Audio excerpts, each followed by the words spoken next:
As someone that probably understands the rivalry a little bit more, Kansas State, Missouri, is there a little bit more juices flowing this week? Yeah, definitely. Coach Kleiman had guys come up and speak from Missouri, so that was cool.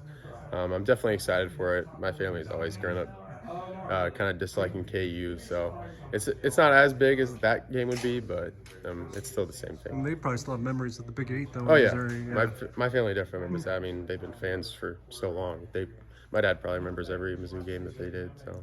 Any reactions or takeaways from the opener as a defensive collective unit?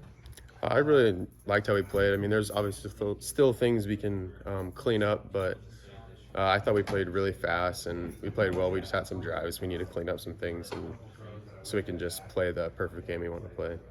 I know you always want to play more. You know, everybody loves the game of football, and you want to be out there more. But it's probably feels better right now. You probably feel fresher than you normally would after a football game, and especially headed into a big one. Do you think that's a plus at this point? Yeah, I think it's really good. I mean, we got more guys to rotate in compared to last year when me and Felix, towards the end of the season, were playing majority of the snaps the entire game. Now we rotate in Brennan and Jalen and Cody Stufflebean. We have a good rotation of guys to where we all can make plays, and so we get less snaps, but it gives us more chance to get our bodies back and not just be drained after each game, and then it takes a toll on us. So it's been nice. Brennan's your roommate, right? Mm-hmm. Yeah. And he's not a typical walk-on at this point. I mean, that's a guy that people are going to have to worry about. Yeah, exactly. I mean, I think kind of he really just started standing out last spring ball, maybe even before that during the last fall camp.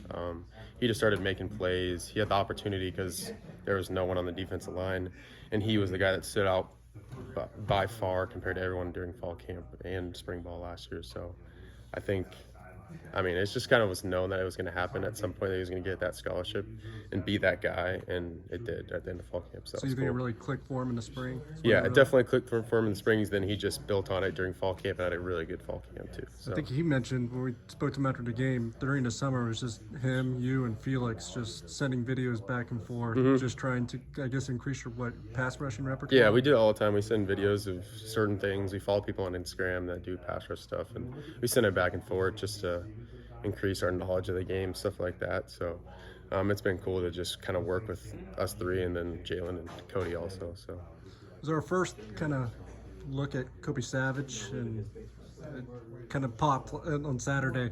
Was it like that all preseason practice as well? Yeah, I mean, I think the last interview I had, I talked about how fast he plays, and I mean, we always hadn't seen him tackle yet because we haven't gone live, but just watching the way he runs to the ball during practice, I knew he was going to make plays like that, and it happened, and I wasn't even surprised. Thanks, Nick.